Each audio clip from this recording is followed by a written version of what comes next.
يلا بينا نعمل شوية بتنجان للأكلة بتاعتنا الحلوة ديت. أنا جبت البتنجان غسلته قطعته نصين زي ما انتم شايفين كده، سخنت الزيت بس ما قدحتهوش، وبعد كده حطيته على وشه. أول ما اتحمر قلبته يا دوبك ثانية وشلته. طلعت البتنجان بتاعي كله أهو زي ما انتم شايفين. جبت الدقة بتاعتي، مش عندي الحمرة خلصت بصراحة، كانت نفعاني قوي قوي يعني. هحاول اجيب فلفل احمر رومي بقى كده كميه حلوه، وان شاء الله هفرمهم معاكم واقول لكم انا بعمله ازاي. هي فعلا كده بقالها سنه ولسه خلصانه والله. قرنين فلفل اخضر، واحد نص احمر حراق، 4 فصوص توم بس ما تكتريش توم عشان ما يبقاش ريحه الواحد توم كتير قوي وهو واكل بتنجان. ليمونه، ملح فلفل كمون كزبره ناشفه، شويه خل، وضربتهم في الخلاط والله، الخلاط العادي بتاعنا ده اهو، الشفشق العادي. يلا بقى بينا. انا مش هجيب معلقه ومش هجيب حاجه لاني انا بحب بصراحه امسك كده واحده واحده واحطها كده جوه اهو، وادخلها كده بايدي، بايدي عادي ما انا اللي بعمل الاكل، بس طبعا مش كل حاجه بتحتاج الايد يعني، بس والله زي ما بيقولوا كده النفس بيبقى حلو يعني. وانا عيالي الحمد لله وجوزي بيحبوا اكلي قوي.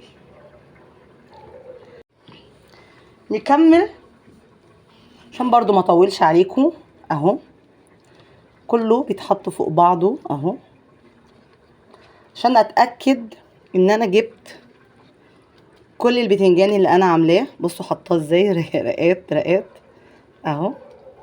طب والله قرنين فلفل و4 فصوص توم عملوا لي الدقه دي كلها ما شاء الله، ومتوفر لسه يعني. وكمان عشان تعرفوا ان الايد دي بيبقى فيها بركه، لما بتعملي الحاجه كده بايديكي تطلع جميله كده ونفسك حلو، بالذات لما تعمليها بحب كده. بس انا فعلا والله الحمد لله الحمد لله يعني، انا يعني من يومي بحب المطبخ، مش هقول انا متعلمه، لا انا بحبه، فبتعلم وبعمل الحاجه اللي انا عايزه اتعلمها واعملها. وخصوصا ان انا يعني والدتي كانت متوفيه وانا عندي 6 سنين، يعني هي ما علمتنيش الطبخ وانا ما طبختش يعني، ما اتعلمتش منها يعني. فكل حاجه انا كنت بتعلمها، اسال مثلا حبايبي جيراني، بابا الله يرحمه حبيبي الله يرحمه ده يعني، ادعوا له بالرحمه وقروا له الفاتحه. بابا قعد 38 سنه بعد وفاه ماما والله متجوز، وقعد يربي 4 بنات ولد، فيعني من ضمنهم 3 هم اللي كانوا مقيمين يعني معاه. بصوا، واتبقى دقه كمان معايا اهي، ممكن احط شويه كده على الوش،